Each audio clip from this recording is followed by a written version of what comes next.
Before England lifted the World Cup in 1966, they almost lost it forever. Not metaphorically, not politically, literally. Someone stole it. The Jules Rimet Trophy, solid gold, 21 centimeters tall, worth a small fortune, vanished from a locked display case in the middle of London. 4 months before the tournament began, on English soil, the country was embarrassed, the police were baffled, FIFA was furious, and the world's most famous sporting prize was somewhere in the city, wrapped in silence. This is the story of how it was found. Not by detectives, not by surveillance, by a dog named Pickles. It was March 1966. The trophy had been on public display at Westminster's Central Hall as part of a stamp exhibition. Security was present. The case was locked. None of it mattered. On the morning of Sunday, March 20th, the trophy was gone. In its place, the wooden block it had rested on and a torn-off corner of a label. That was all the thief left behind. Scotland Yard opened an investigation immediately. The story made front pages across Britain. There were tips, theories, dead ends. A man calling himself the Pole contacted the Football Association and demanded a ransom of £15,000. A handoff was arranged. A man was arrested. His name was Edward Betchley.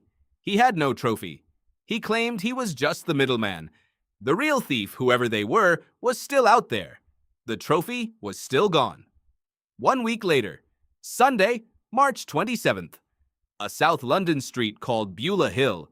A man named David Corbett was walking his black and white collie mix. The dog's name was Pickles. Pickles pulled toward a front garden hedge.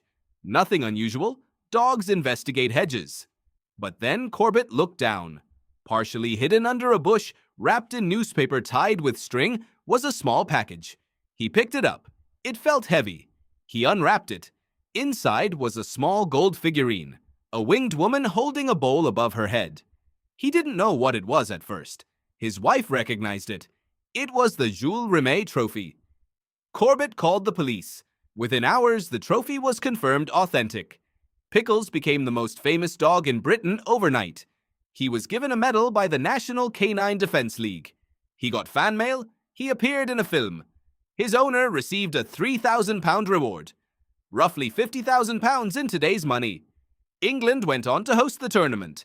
And on July 30th, 1966, in front of 93,000 people at Wembley Stadium, England beat West Germany 4-2 and lifted the World Cup for the first and only time in their history. The Jules Rimet Trophy, the one Pickles found under a bush on a quiet Sunday morning, was the one Bobby Moore held above his head that afternoon. The thief was never caught. The circumstances of how the trophy ended up under that hedge on Beulah Hill were never fully explained. It remains one of the stranger unsolved footnotes in sports history. But for one brief, accidental moment, the fate of the World Cup rested not with detectives or diplomats or FIFA officials. It rested with a dog who just happened to pull toward a hedge. Before England lifted the World Cup in 1966, a collie found it in a garden first.